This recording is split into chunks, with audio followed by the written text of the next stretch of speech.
আলহামদুলিল্লাহ জাবালে সোরের যে পাথরের গুহাটার কথা শুনছিলাম, আলহামদুলিল্লাহ এসে এখানে পৌঁছাইছিলাম। আর এখান দিয়ে যে সামনে দিয়ে বাইর হতে হয়, এখানে আমাদের রাসূল এসে বসছিলেন সাহাবেদেরকে নিয়ে কবুতর আবু জাহেলের যন্ত্রণায়। এখানে এসে বসে আবু জাহেলের আবু জাহেলকে ধোঁকা দিয়েছেন একমাত্র এই যে মাকড়সা আর কবুতর।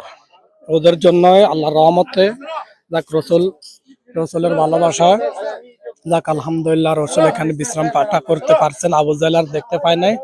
ইনশাআল্লাহ শেষ করলাম আলহামদুলিল্লাহ। এখন চলে যাওয়ার পথে এখন এই সিরিয়ালটা দেখতেছেন যে এই সিরিয়ালটা এই গুহাতে যাওয়ার জন্য সকলে একবদ্ধ হয়ে আছেন। এখন আলহামদুলিল্লাহ আমার কাজ শেষ, আমি এখন চলে যাওয়ার পথে ইনশাআল্লাহ।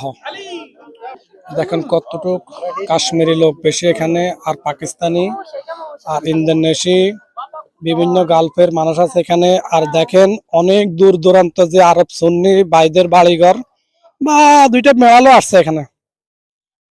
হ্যাঁ, সুন্নিদের বাড়িঘর দেখেন এখন আর দেখা যাচ্ছে না। আজকে কিছু বৃষ্টি হয়েছিল সকালবেলা, সেই জন্য মেঘলা মেঘলা। তো এই হলো আরবের স্থানের যে পাথরের দৃশ্যটা, উঁচু এলাকা। যাক আলহামদুলিল্লাহ এসে ভ্রমণ করে শেষ করে দিলাম। সুম্মা আমিন। সকালে দোয়া করবেন আমাদের জন্য।